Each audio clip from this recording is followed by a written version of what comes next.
is calling the petition to block his candidacy for president as a propaganda. Although Marcos's lawyer and spokesperson Vic Rodriguez claims they have yet to receive and read an official copy of the petition. He insists Marcos's rivals in the presidential race should fight with them fair and square. I am sorry to disappoint the yellow wannabe political assassins. We are not going to engage them in gutter politics. The lawyer says Marcos's campaign is about the future of the Filipino people and recovery from the pandemic. The petitioners are denying it's about politics. Their spokesperson says it's about upholding the truth. They also vow to battle it out until the end despite lack of financial resources or political connections. Bakit? Dilaw ba kami? O kahit sabihin nila, pula kami? Bakit? Merong bang kulay ang katotohanan? Sila nga ang dapat sumugot niyan eh. Political analyst Dennis Coronacion says this development will affect the dynamics of the presidential race, leading to the deadline of the substitution of candidates by political parties by November 15. Coronacion also says donors can view the petition against Marcos as an additional risk to his candidacy. Well, it can go both ways. There's always that possibility that it can be beneficial for Bongbong Marcos, or it could be disadvantageous for him, for his campaign. Beneficial, as you said, in the sense na, you know, there might be an outpour of sympathy coming from those who are still undecided. Maaaring magkaroon ng dent doon sa kanyang claim that he can lead the country because of his moral behavior.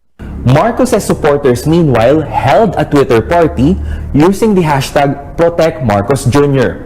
It trended in the Philippines all day long. Critics have been saying this was driven by troll farms. The Marcos camp is denying it, saying Bongbong Marcos has just too many supporters.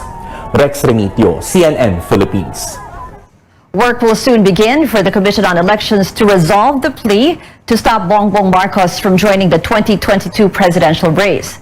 The petition to cancel his certificate of candidacy will be assigned to a division of the COMELEC Anbang composed of 3 commissioners. Wala pa nga. Ang irarapo, lahat ng kaso ng cancellation. So, inaayos pa nung clerk of the commission yung mga kaso to prepare them for raffle. The period for the filing of petitions to cancel COCs ended Tuesday, November 2nd. The Marcos camp will be given 5 days to respond to the petition, followed by a pre-conference. After that, both parties get 3 days to submit their final responses before the division issues a ruling. According to the COMELEC Law Department, either party to the case may file an appeal to the 7-member COMELEC Anbang. A possible further appeal will go to the Supreme Court. According to the election law, petitions to cancel a COC must be resolved not later than 15 days before the May 9 election day, giving the poll body until the end of April to decide. Similar pleas to cancel the COCs of 2016 presidential candidates Rodrigo Duterte and Grace Poe were resolved within 3 months, although Poe's case reached the Supreme Court after the COMELEC Anbang initially said she was disqualified from the race due to doubts on her citizenship as a foundling. When asked to comment on the matter, another presidential aspirant, Senator Manny Pacquiao, says he is sure Marcos's lawyers will handle the issue. Fellow aspirant Senator Bato de la Rosa, meanwhile, says the law should prevail, but hopes Marcos will still be allowed to run.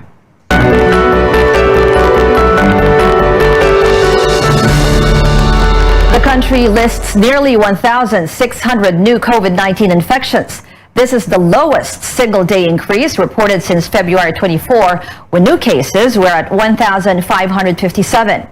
Independent researchers earlier projected that new infections will drop to less than 2,000 daily by the end of the month. Meanwhile, there are over 38,000 people currently sick with COVID-19. This includes data from 7 laboratories. Close to 4,300 people recovered, while 186 others died. A new front in the nation's fight against COVID-19 as government expands vaccination to minors ages 12 to 17.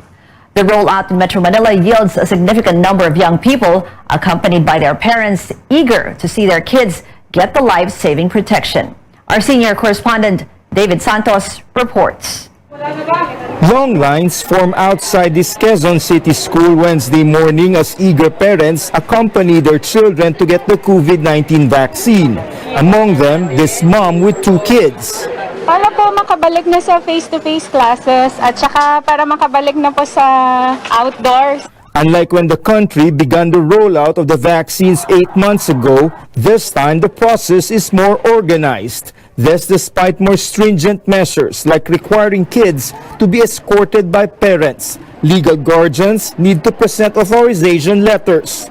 Importante kasi dapat pareho silang may consent para at least, and also kung may something happens to the child or if there are any other questions that the child cannot answer, yung pong magulang ang sasagot. Some areas, however, still have a relatively low turnout. Officials attribute this to either vaccine hesitancy of parents or problems in schedules. Number 1 po kasi may pasok sila ngayon eh.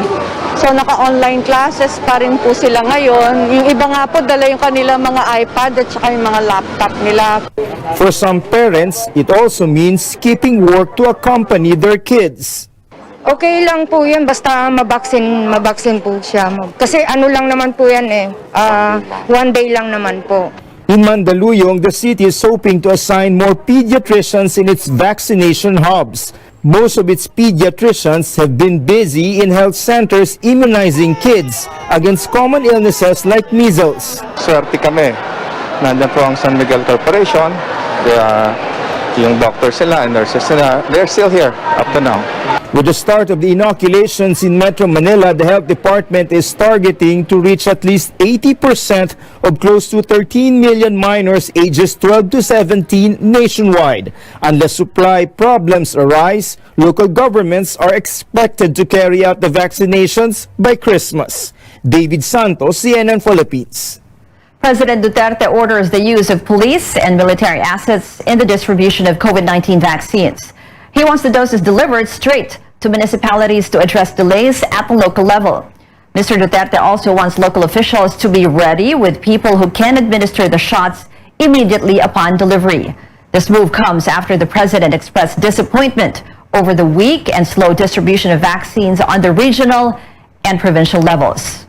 Here's the president in his own words. I will hold each and every LGU accountable for this. Ang paglabas ng bakuna dito sa national, medyo okay. Ang problema, pagdating doon sa provincial, regional level, so sabi ko, gamitin na lang ang mga air assets ng PNP, pati AFP.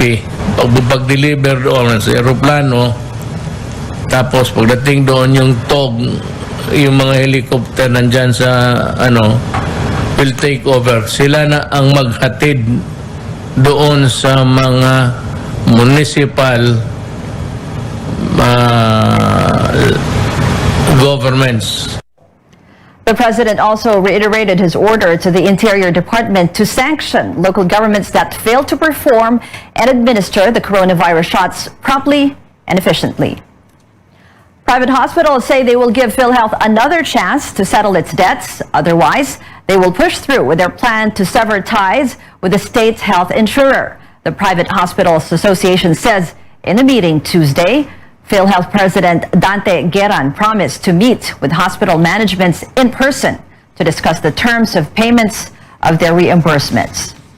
De Grano says the meetings between PhilHealth and hospital managements may start within the week or early next week. He says hospitals are fed up with PhilHealth's unfulfilled promises and want a 70 to 90% outright payment of unpaid claims. Based on PHAPI's estimates, the state insurer owes their members at least 20 billion pesos. Nadi-drain yung resources namin. We are bleeding. At wala namang bumabalik na blood sa amin. They have all the mechanisms to safeguard the release of this thing. Hindi ko lang alam kung bakit sobrang nilang hinihinsitan to the point na parang talagang ayaw nila magbayad. Malacanang lawmakers have again called on PhilHealth to pay the hospital debts. Coming up on Newsnight, The Education Department identifies the participating public schools for the pilot run of face-to-face classes this month. And more passengers are allowed on public transport beginning tomorrow. Find out what changes to expect when Newsnight returns.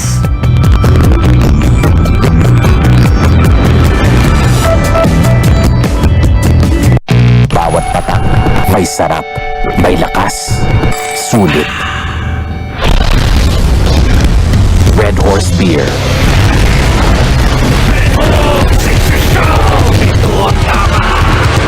Love is all about time. Di minamadali ang pagpapasarap. Like the love in every Pure Foods ready to eat. Slow cooked and ready in 8 minutes. Para may time ka sa mga mahal mo. Because love takes time. Amid the darkness, look on the bright side. Through the years, San Miguel Pale Pilsen has brought people from all walks of life together, helping shape local culture through music, fashion, and the arts. This holiday season, to commemorate the brand's timeless taste and signature style, this iconic Filipino beer is releasing a limited edition Iconican, featuring a collaboration between 2 award-winning visual artists. One highlights the work of legendary cartoonist and national artist for visual arts, Larry Alcala. Admirers of the artist should keep an eye out for Alcala's trademark self-portrait somewhere on the can. Alcala's son Lauro says this was the artwork done by his father for the San Miguel Beer Centennial celebration many years ago and has now become a collector's item. Alcala's design is paired with the work of National Book Awardee Rob Cham. Fans of his popular silent comics and illustrations can add this Iconican to their collection.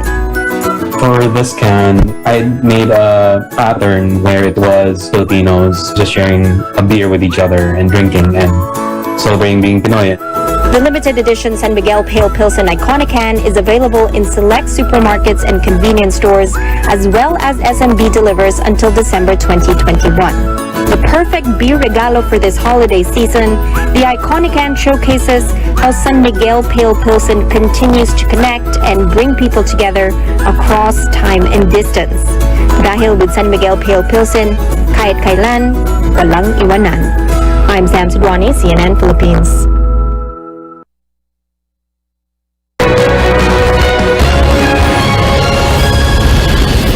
Welcome back.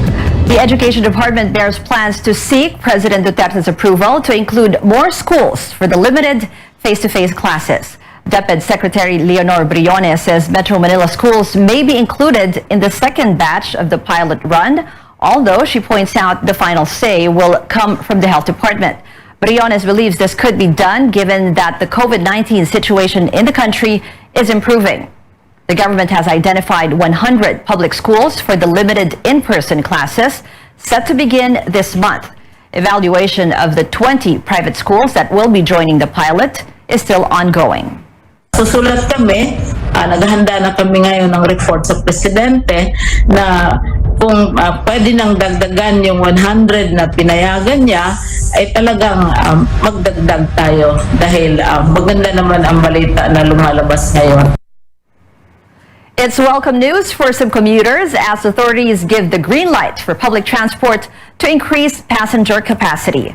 A day before its implementation, however, the Transportation Department laid out some changes to the rules. Let's get the details from our correspondent, Paulo Barcelon. Paulo, can you tell us what these changes are? The biggest change so far is that people won't be allowed to stand inside modern jeepneys and buses.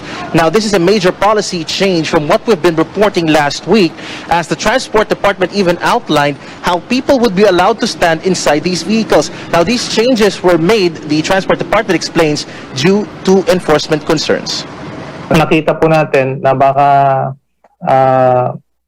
magdudulot ng kalituan kung meron pong nakatayo sa loob na makikita natin sa mga pampublikong sasakyan. At minarapat na lang po natin na i-reconfigure kung saan po pwedeng umupo sa loob ng pampublikong sasakyan. Compared to guidelines released last week, which showed passengers standing inside buses, there will now be passengers sitting side by side on the first few rows in front of coach-type buses. Transport officials also released guidelines on seating capacities for low-floor buses or those commonly used along the EDSA busway. Standing will also no longer be allowed inside modern jeepneys, while in traditional jeepneys, markers will replace plastic barriers to indicate social distancing.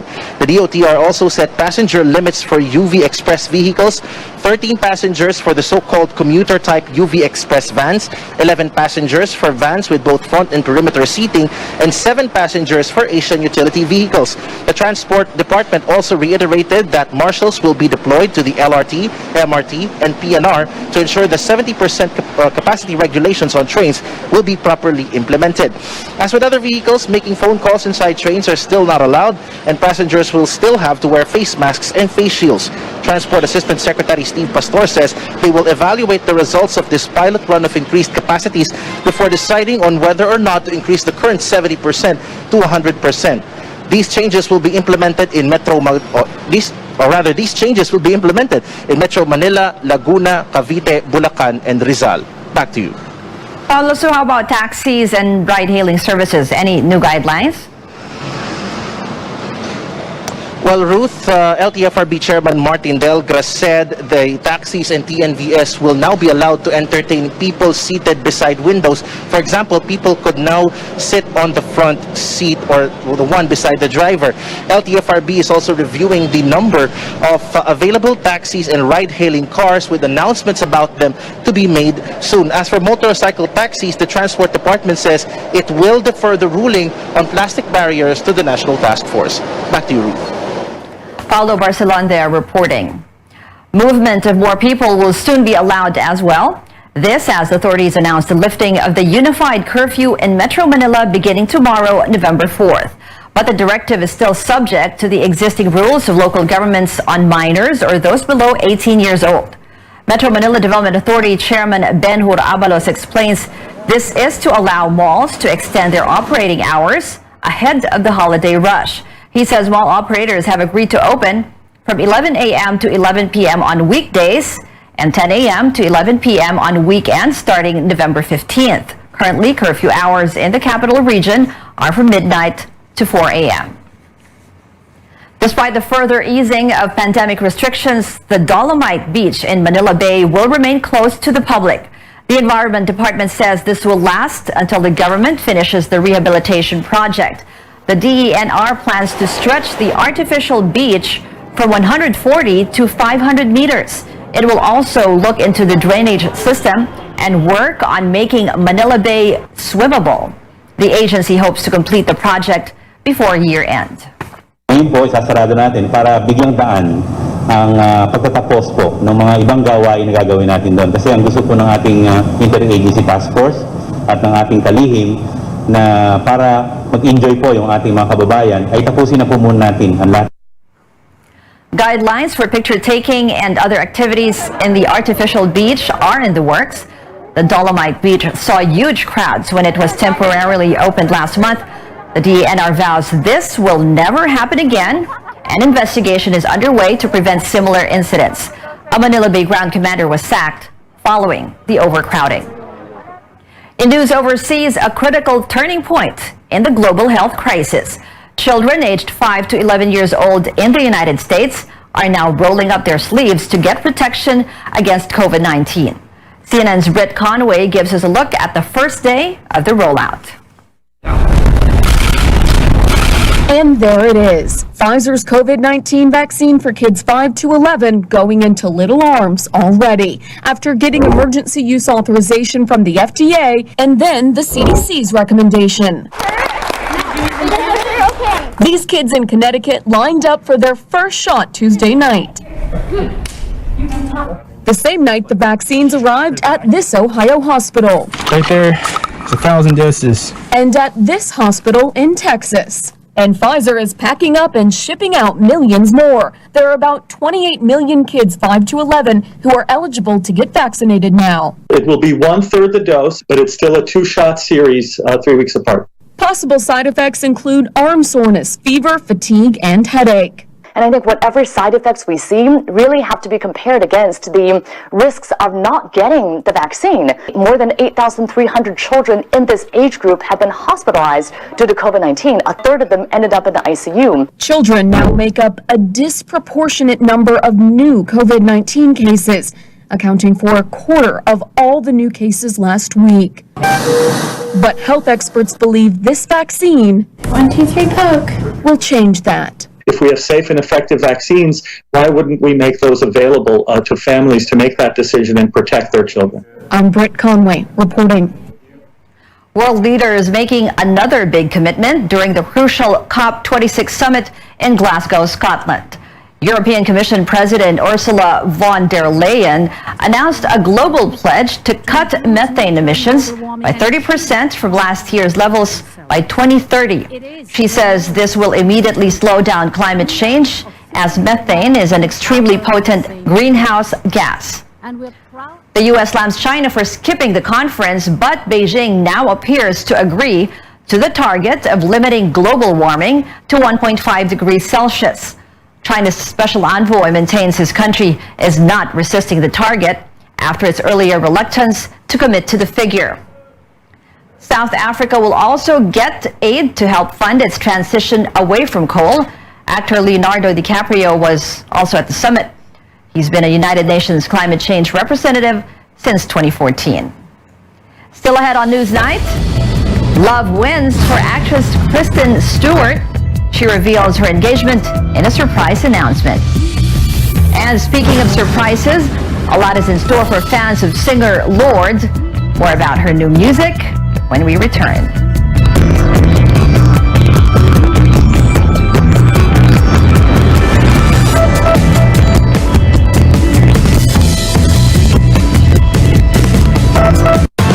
Beer call muna tayo. Beer call muna tayo. Kahit kailan, walang iwanan. Beer call muna tayo. Beer call muna tayo. Sang-ayon ba ang lahat na ang best tasting chicken dog ay TJ din? Walang duda na ang tender, ang juicy, best tasting chicken hotdog talaga. Chicken ang desisyon. Kids can tell, best tasting ang TJ chicken dog. Listo at ganado ang baby ko sa vet-approved Nutri-Chunks with active boost and prebiotics na pampalisto. Made with real meat, with essential nutrients to help them grow healthy and happy. Listo, ganado sa Nutri-Chunks. San Miguel flavored beer, game! Ang kindness ang tinanim, kindness din ang aanihin. Make life sweet with San Miguel flavored beer with the deliciously refreshing flavors of apple, lychee, and lemon with just the right beer buzz. Bili na sa suking tindahan. Kabilang ba kayo sa mga Pilipino na nahihirapan sa mga transaksyon dahil wala o kulang ang mga valid IDs? Huwag nang mag-alala dahil narito na po ang PhilSys, ang identification system ng bawat Pilipino. Para sa Step 1 registration, pumunta lang sa register.philsys.gov.ph para makapag-register sa PhilSys online. Ito ang PhilSys, ID natin to. Gumagaan ang inuman pag sandiglay. Hoy, musta? Ako, stressed sa work kaya ini-imagine kong nasa beach ako. Ako, busy sa paglaba at pagluto kaya ini-imagine ko nag-iitolokin tayo. Ako, ini-imagine ko yung barkade. Laging masaya. Kasi miss ko na kayo. Buti na lang, may sandiglay dito sa tindahan. Pagtapos ng mabigat na araw, mag-inuman with friends and sandiglay. 100 calories lang. Magaan sa tiyan. Ulitin natin to. Ang alin? Mag-imagine? Hindi, mag-inuman.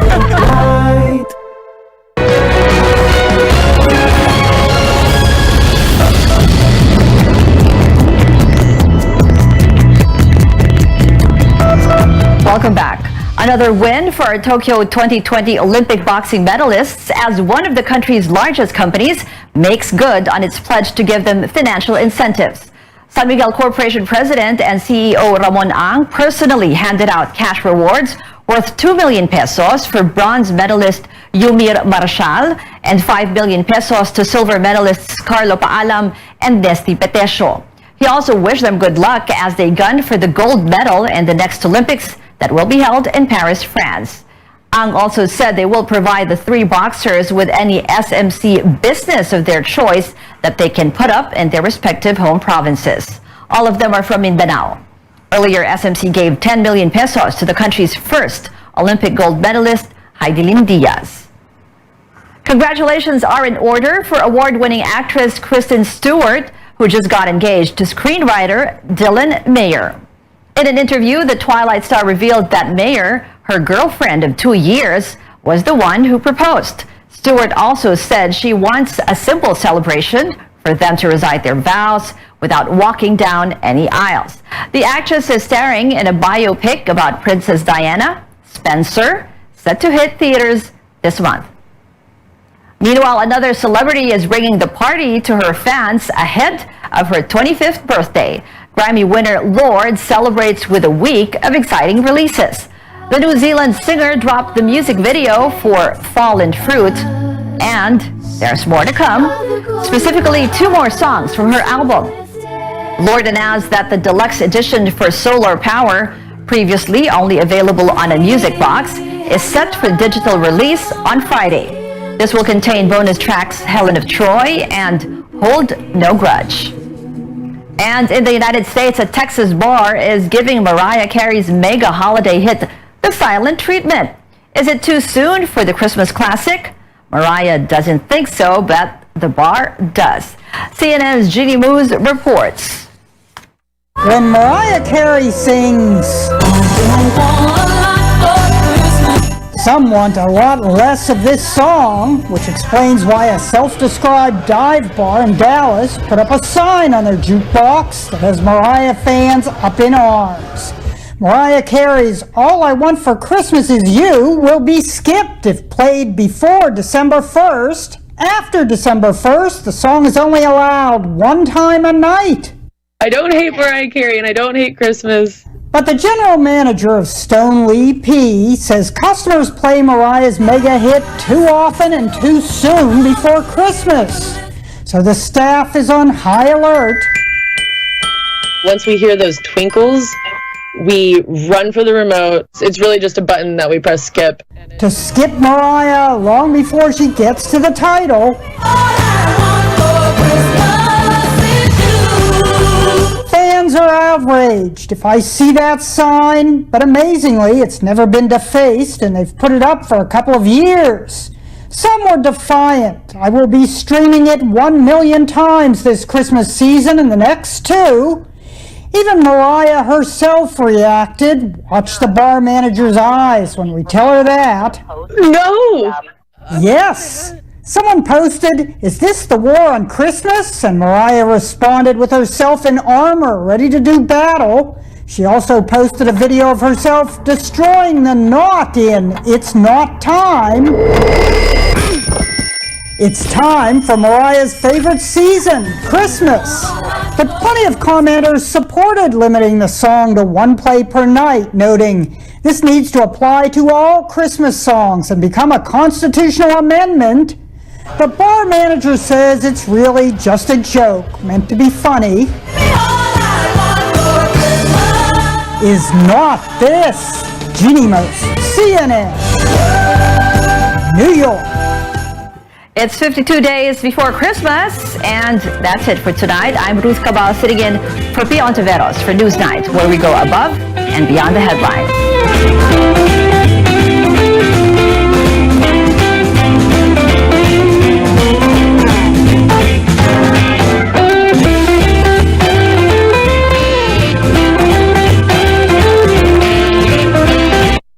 This program is brought to you by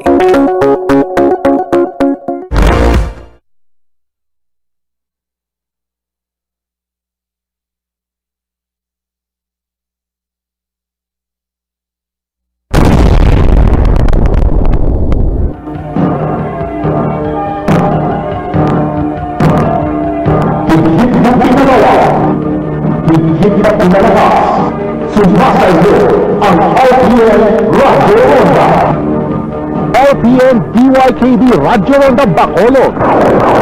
RPN branches nationwide. Pakulo sa paglilingkod sa sambayang Pilipino. DYKB Bacolod. Mas pinalawak, mas pinalakas, pinalakas. DYKB Radio Ronda.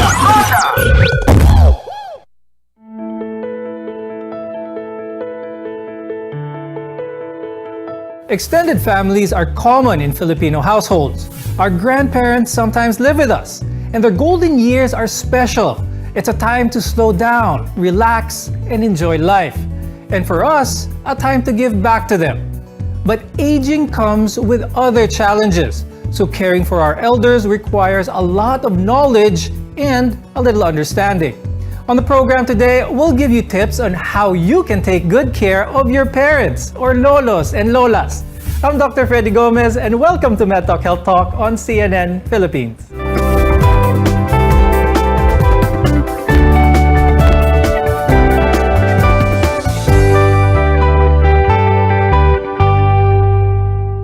As people get older, their sense of hearing, smell, taste, and touch get weaker. Their physical appearance and their ability to perform daily tasks also changes, which may lead to some form of dependence. If we have older adults living with us, it's important that we know how to take care of them when this happens. Let's welcome our guests for today. With us is Dr. Mark Henry Hoven. He's a geriatrician from the Medical City and St. Luke's Global City. Also with us is Ms. Emelita Ong Lavilla. She's a nutritionist, dietitian from the Philippine General Hospital. It's inevitable that older adults face a number of health challenges, and being aware of them can help us better address them. Dr. Mark, what are some of these age-related conditions? Some of the conditions na pangkaraniwan makikita natin kapag tumatanda na ang mahal natin? It's very common to see a lot of degenerative changes as people get older. So yung joints natin nagiging nawawala na yung cartilage doon. People suffer from osteoarthritis. So a lot of times sumasakit yung tuhod nila pag naglalakad, lalo na yung the heavier set individuals when they were much younger. They feel the stresses as they get older. Isa pa dyan is yung osteoporosis, yung buto natin nagiging marupok, becomes brittle as we get older. You lose that estrogen for females and maybe testosterone drops as men get older. So mas nagiging marupok, mas high risk for fractures if they fall. Meron din tayong neurodegenerative changes such as dementia. Yung pinaka-common, yung Alzheimer's dementia na common in this age group. Remember yung common things being common, we get them as we get older, like yung hypertension, coronary artery disease, mga diabetes, cholesterol issues. It goes up as we tend to age kasi dala-dala natin itong mga to. You make an interesting point, Dr. Mark, about the common things being common, like coming out, yung mga comorbids like hypertension, diabetes. Are these things that are inevitable when someone gets older, or is there ways that someone may prevent this? Part of this is from genetic risk factors that we have. Our parents have diabetes, yung risk natin mas tumataas, or hypertension for that matter. Pero a part of the equation is yung lifestyle natin. If we like to take a lot of salt in the diet, yung risk of having hypertension goes up, as well as yung mga carbohydrates and such things. And eventually, these things will increase our risk for heart disease as we get older and stroke.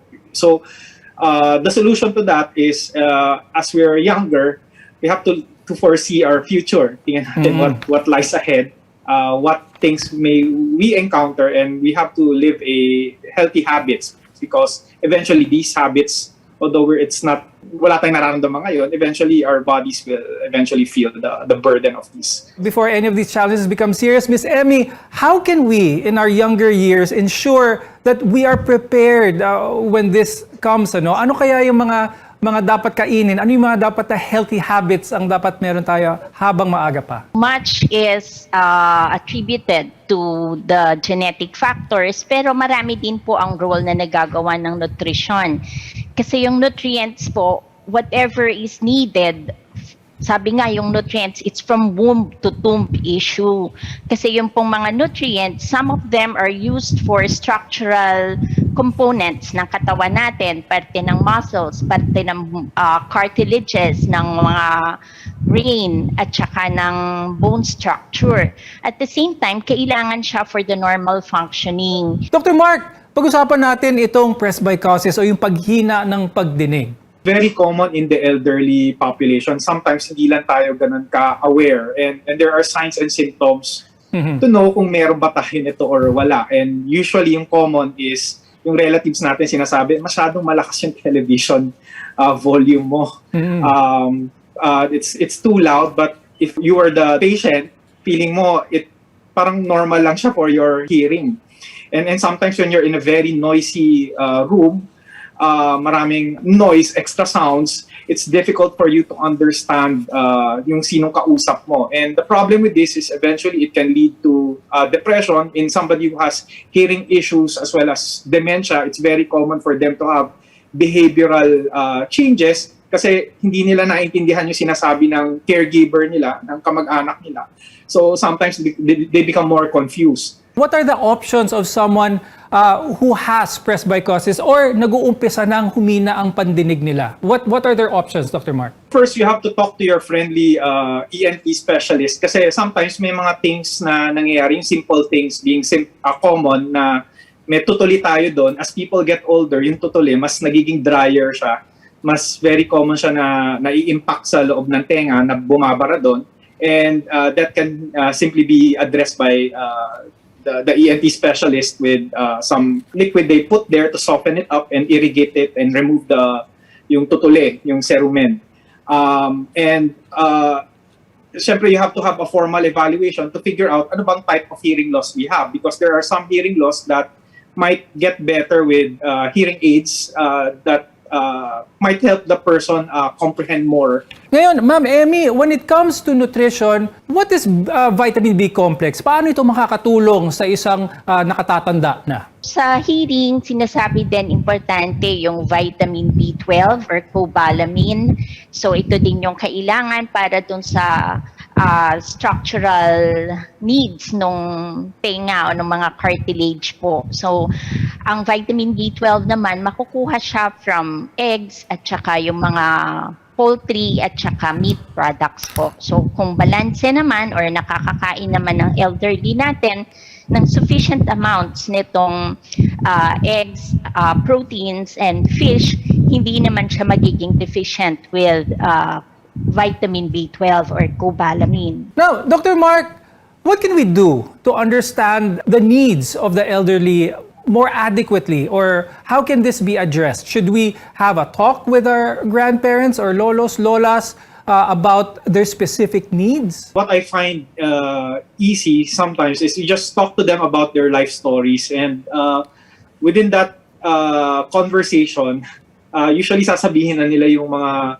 issues nila sa life and things they want to achieve and things they might find depressing or lacking in their life at this point in time. So just have an open communication with them kasi most of the time, maski hindi specific yung tatanungin mo na ano ba problema mo sa buhay, they will let you know just by listening to their story. So listening is very important. How important is the mental state of our loved ones, our elderly loved ones, as opposed to their physical state as someone grows older?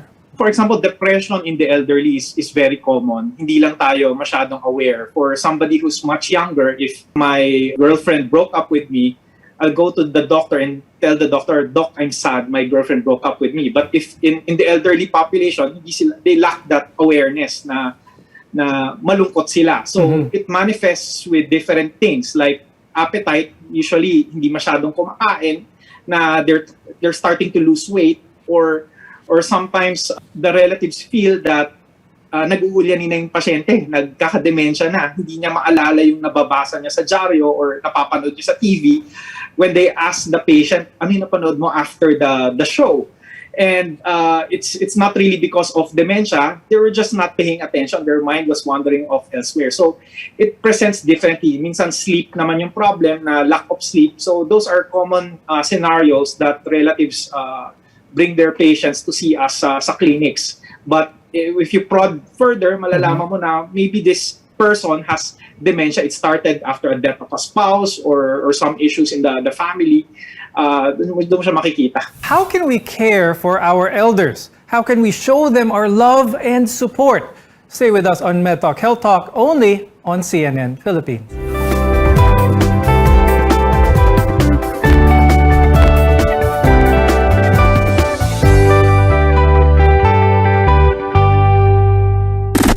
DYKB Radio Ronda.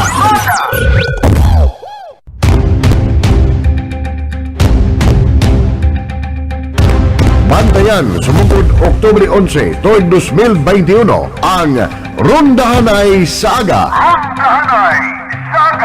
Las 4 tunog na 5 sa kagahon. Rondahanay Saga upod kay Ronda Butch Gaspar Jr. diri sa RPN DYKB Radio Ronda Bacolod. Serbisyo garantisado.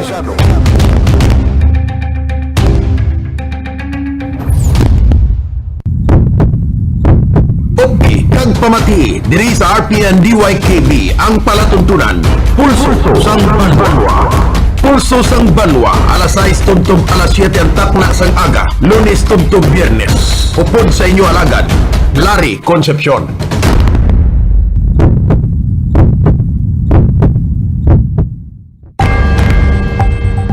Let's get ready to rumble!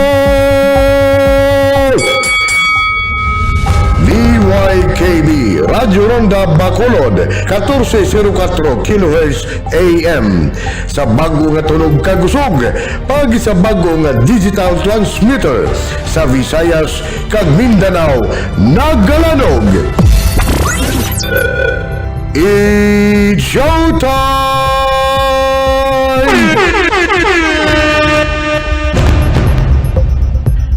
Marka RPN, serbisyo garantisado. We are not the number one, but we are the alternative.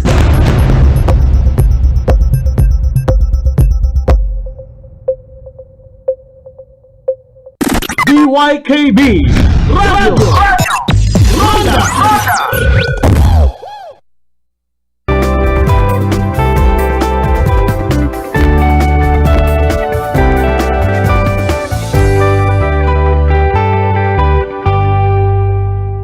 I'm Dr. Freddy Gomez and welcome back to MedTalk Health Talk, your partner in healthcare. The well-being of our parents is our ultimate wish as they age. Now, essential to their physical health as well as their sense of dignity is ensuring that our elderly loved ones are able to do their daily living requirements to some degree at least. Now, Ms. Emmy, pag-usapan natin itong mga activities na dapat nagagawa pa rin habang tumatanda ang isang tao. Importante din na nakikita natin yung elderly na kaya pa nilang kumain mag-isa. So, importante yun sa kanila or nagiging part sila ng meal preparation, planning, kung kaya pa. At saka yung kakayanin nila na pumili ng kanilang kakainin. So, i-involve natin sila. Now, in some cases, aging adults are unable to carry out these activities on their own, and we need to provide them with adequate support so that they can continue doing these tasks independently.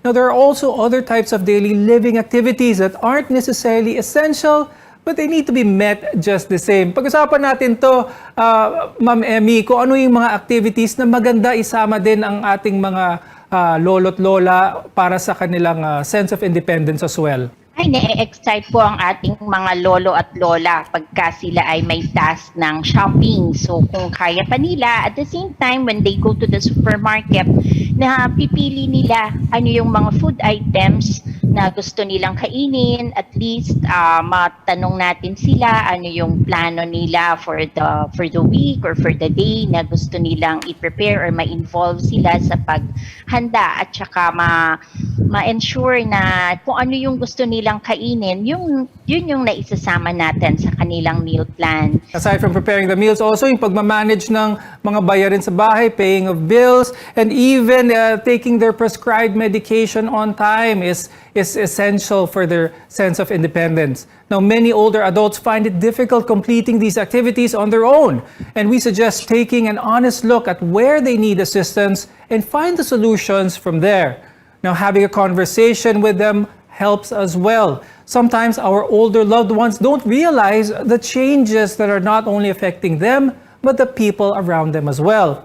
For example, one of the obstacles older adults face when completing their tasks is impaired mobility. Dr. Mark, I'd like to talk about this. As a person gets older, their mobility becomes impaired as well. What are some of the recommendations to help improve this? Isang common condition is osteoarthritis, wherein they have a lot of pains when they stand up and try to walk. So we can address that with taking certain medications that are safe for the aging population, such as simple paracetamol. And una, it's very important to figure out the cause for us to help them function and do their day-to-day tasks. Once we figure out what those things are, then it's easier for us to help them do their day-to-day activities. So, yung mga functional activities is very important. Yung paghawak ng kutsara, kumakain sa lamesa, rather than sa kama, sitting on a chair rather than lying flat in bed, na it will just promote sleeping. Dapat gising sila sa umaga, and minsan nag-iiba yung day and night cycle ng pasyente. How can our viewers make their home more friendly to their elderly loved ones? First and foremost, yung medications. Kasi there are medications you are taking before when you were much younger na okay naman siya, na baka hindi na siya appropriate as you get much older, na you might develop side effects na baka you're not aware that this is a cause of the side effect, because there are some medications which increases the risk of somebody falling. Okay, yung mga may tranquilizing effect, yung sedating effect, yung usual medication like diphenhydramine that you're taking for itchiness or for lack of sleep when you were younger, it just makes you more confused as you get much older. So simple things like that. So you have to discuss that with your primary care provider. So it's very important to make the environment safe. So walang loose rags, a carpet. Ano kaya mga dapat na safety equipment ang ma-install sa banyo para maprotektahan ang ating mga elderly? So having a grab bar, yung grab bar is very useful. Yung having a simple chair when somebody's taking a bath na versus nakatayo sila na baka ma-unsteady sila, and that's a risk for falling. Those are things that you can do. Yung toilet na medyo high seat na toilet, it helps you stand up after you have your bowel movements, mas madali tumayo compared to medyo mababang upuan sa toilet bowl. May mga seat risers that you can use. Tapos non-slip mat sa bathroom. Now, as we get older, our bodies have different needs, so certain nutrients become especially important for good health. More on this after a short break. Your health is our mission here on MedTalk Health Talk. You're watching CNN Philippines.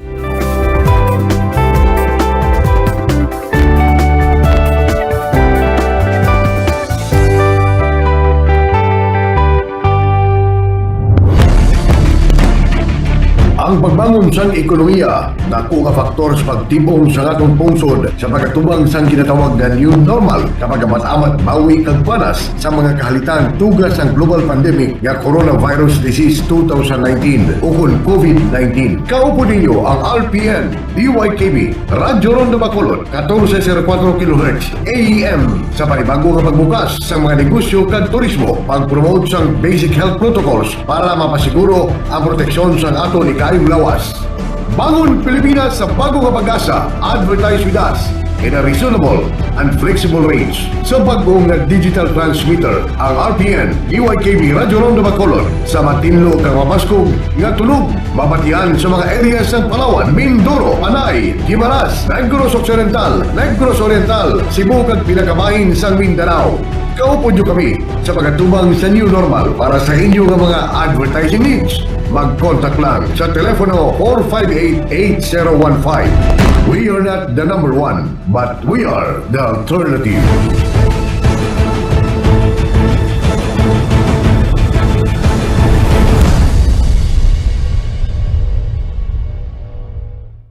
DYKB Radio Ronda.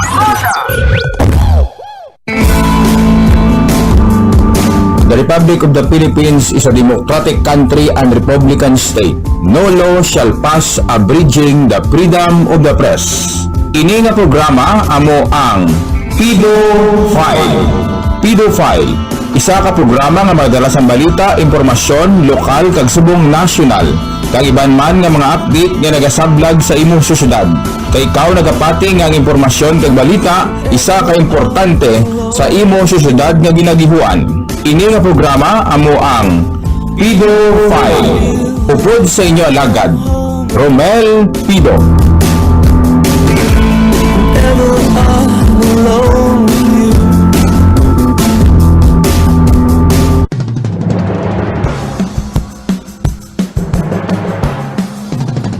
Tingog sang banwa, ang banwa amo ang makabulusga. Tingog sang banwa, ang inyo angkurman Marlon M. Cedillo. Ku angkurman Igar Kadagat. Tingog sang banwa. Alas 3 tubtob, alas 4 sang hapon sa kada Sabado. Tingog sang banwa. Diri lang sa DYKB RPN 1404 kHz.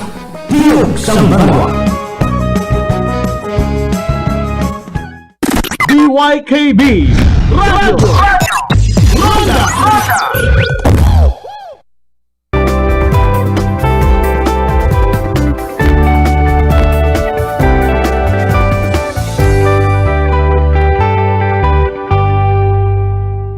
I'm Dr. Freddy Gomez, and this is MedTalk Health Talk on CNN Philippines, where caring is our calling. Ma'am Emmy, how can we sustain the healthy lifestyle of older adults kapag nawawala na sila ng ganang kumain? Paano natin ma-meet yung kanilang nutritional needs? Yung kakainin nila dapat should be nutrient dense. Ibig sabihin, kahit konti lang yung quantity, sisiksikin na natin yung nutrients na pwede nilang makain.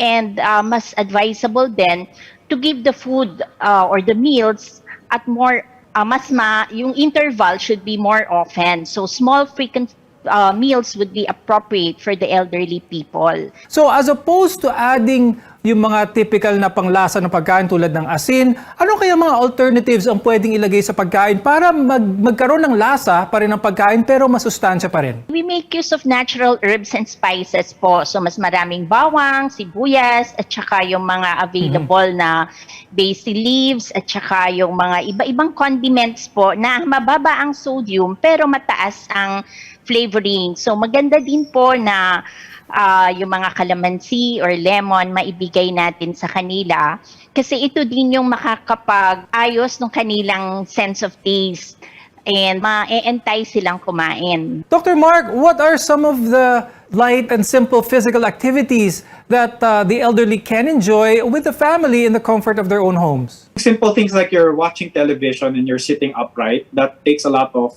postural muscle, and pwede kang tumayo for a couple of seconds, then upo ka ulit while watching the television. Or maybe walking around the house and you have a pedometer na you want to achieve a certain amount of steps in a day. Kung medyo hirap tayong maglakad because of certain conditions like osteoarthritis, using a cane or maybe a walker might be helpful for us to achieve these targets. Today, being vaccinated is still the best protection against the virus, but many are hesitant to receive their doses. Dr. Mark, what can you advise to our viewers? How can we remind our older audience the benefits of immunization? What I tell patients is, if somebody will get severe COVID, ma-admit sila sa hospital, or critical COVID, matutubuhan sila, it's not the younger person, it's the older person who has a lot of medical conditions, comorbid conditions. And yung risk of dying if you get admitted to a ICU is really, really high. And if you look at the demographics, ano ba yung pasyenteng who get severe and critical COVID? It's the elderly population, 65 and above. And it's very rare for me to see very extremely old adults like above 90 who survive a COVID infection. And although maingat yung mga elderlies natin kasi, you have to understand na syempre yung iba natin kasama sa bahay, they have to go out to work. And you're not entirely sure kung sila yung magdadala ng COVID sa bahay. And this vaccination will work dun sa at the age group with most higher risk. It's not really me, it's not you, but it's the elderly population. Importante din ba ang flu vaccine, ang pneumonia vaccine na kunin ng mga elderly? What's your advice on this? Every one of us needs to be vaccinated for flu vaccine, old or young. Bawal lang siya if you have some form of egg allergies, which most of us don't have. Tapos with pneumonia vaccine, yung benefits kasi ng pneumonia vaccine is to reduce your risk of getting really a bad pneumonia that you get hospitalized. Ma'am Emmy, do you have any tips for our older adults to keep them healthy? Eat on time. Tapos, gawin nyo po na pag kumain kayo, siksikin nyo na po lahat doon yung inyong kakainin. Don't forget na kailangan nyo pa rin uminom ng gatas, kailangan nyo pa rin magprutas at saka gulay.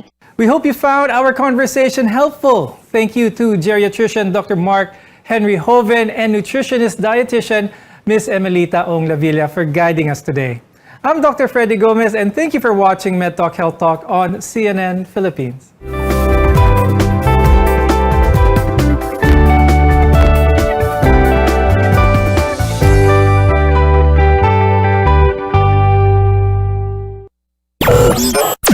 DYKB Bacolod, mas pinalawak, mas pinalakas.